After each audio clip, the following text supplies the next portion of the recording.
रक्तबीज का आतंक। कथा। प्राचीन काल में रक्तबीज नाम का राक्षस अपनी शक्ति से तीनों लोकों में आतंक मचा रहा था। उसके रक्त की हर बूंद से एक नया राक्षस जन्म लेता था। देवता हार गए और अंततः उन्होंने माँ दुर्गा की शरण ली। देवता विनती करते हैं, हे माँ, आप ही इस असुर से हमारी रक्षा करें। माँ दुर्गा मुस्कुराई, पर उनकी आंखों में अग्नि थी।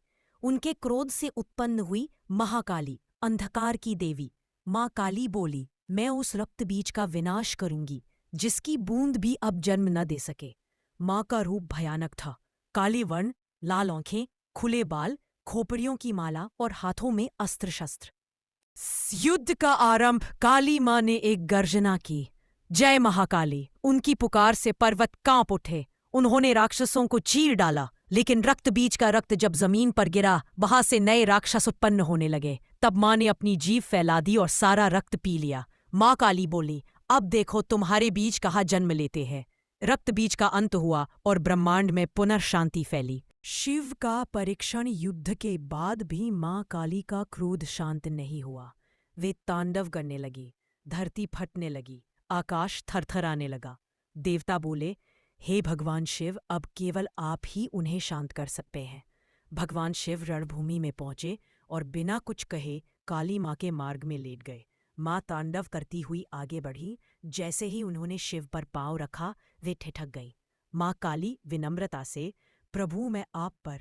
और उन्होंने अपनी जीभ बाहर निकाली। लज्जा और शांति के साथ क्रोध पिघल गया और सृष्टि में पुनः संतुलन लौटा। अध्याय 3। शुंभ निशुंभ का अंत। समय बीता।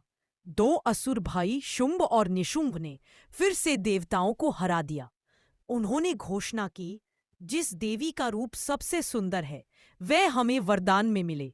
मां ने कात्यायनी रूप धारण किया और युद्ध आरंभ हुआ। जब असुरों की सेना बढ़ी, मां का क्रोध फिर जाग उठा।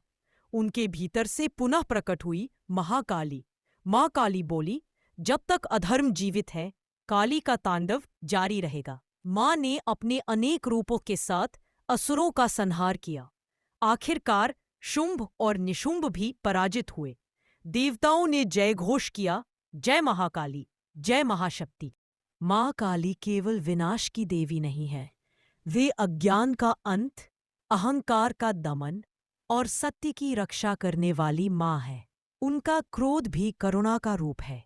जब भी अधर्म बढ़ेगा, मां काली अपने भक्तों की रक्षा के लिए प्रकट होंगी।